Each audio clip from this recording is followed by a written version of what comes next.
প্রিয় দেশবাসী, আজকে আপনাদের এই গণবিপ্লব, এই অভ্যুত্থানের মাধ্যমে পুরো বাংলাদেশে যেটি হয়েছে সেটি হচ্ছে বাংলাদেশকে সামনে নিয়ে যাওয়ার বা বিজয়ের একটি প্রাথমিক ধাপ।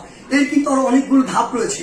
এটির চূড়ান্ত পর্যায়ে যাওয়ার পূর্ব পর্যন্ত আমাদেরকে প্রত্যেকটি স্টেপ অনেক চিন্তা করে ফেলতে হবে। আপনারা মনে রাখবেন, যারা আজকে পরাজিত হয়ে চলে গিয়েছে তারা কখনো একদিনের মধ্যে পুরো বাংলাদেশ থেকে শেষ হয়ে যাবে না।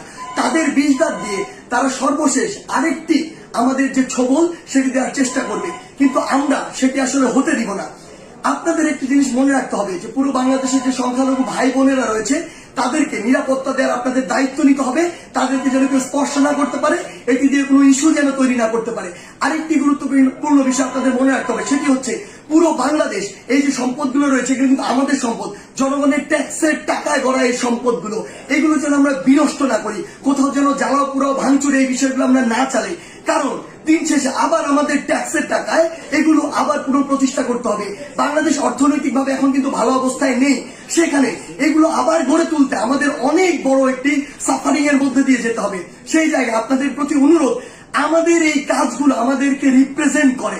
তাই কেউ কোন একটি কাজ করেছে, অপকর্ম করেছে, বাংলাদেশে পশুর মতো অনেক কাজ করেছে, ফ্যাসিজম করেছে, যা ইচ্ছা তাই করেছে, আমরাও সেটি করতে পারি না।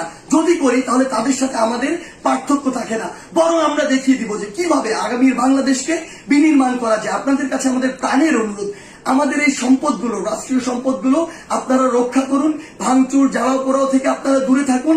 আমাদের যারা মিডিয়া কর্মী ভাই বোন রয়েছে তাদেরকে আপনারা সহযোগিতা করুন। সর্বোপরি আমাদের ওই চূড়ান্ত বিজয়ের পর্যায়ে যাওয়ার পূর্ব পর্যন্ত প্রত্যেকটি স্টেপ ইমোশন দিয়ে নয়, চিন্তা করে ফেলুন। ধন্যবাদ।